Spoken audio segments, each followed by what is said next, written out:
অলিম্পিকে বুকের বাঁ পাশে পতাকা এঁকে শান্তির বার্তা ফিলিস্তিন সাঁতারুর।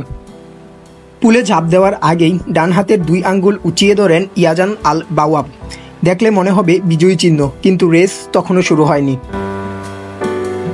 বুকের বাঁ পাশে এঁকেছেন নিজ দেশের পতাকা, যা কোনো সাঁতারুর ক্ষেত্রে খুব একটা দেখা যায় না। এর মাধ্যমেই নিজ দেশে ফিলিস্তিনে শান্তি ফেরানোর বার্তা দিলেন তিনি। প্যারিস অলিম্পিকে ছেলেদের 100 মিটার ব্রেক স্ট্রোকসের প্রথম হিটে পুলে নামেন আল বাওয়াব। 58.26 সেকেন্ডে রেস শেষ করে হিটে তৃতীয় হয়েও সেমিফাইনালে উঠতে পারেননি 24 বছর বয়সী এই সাঁতারু। তবে অলিম্পিকের মতো মঞ্চে নিজ দেশের প্রতিনিধিত্ব করতে পেরেই গর্বিত তিনি।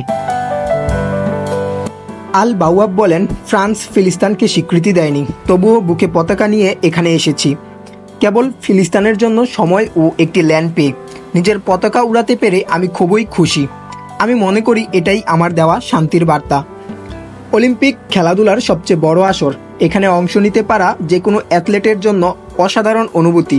আমার জন্য এটা বেশি স্পেশাল, কারণ আমি ফিলিস্তিনি। আমার দেশে কোনো খেলাধুলার জায়গা নেই, আমাদের একটি পুলও নেই। তাই কণ্ঠস্বর না থাকায় এমন একটি দেশের প্রতিনিধিত্ব করতে পারাটা অসাধারণ।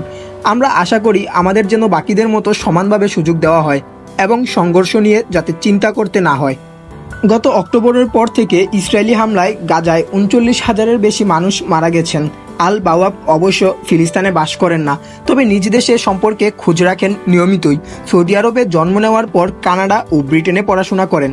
তার বাবা রাশেদ, যিনি নিজেও সাঁতারু হওয়ার স্বপ্ন দেখেছেন।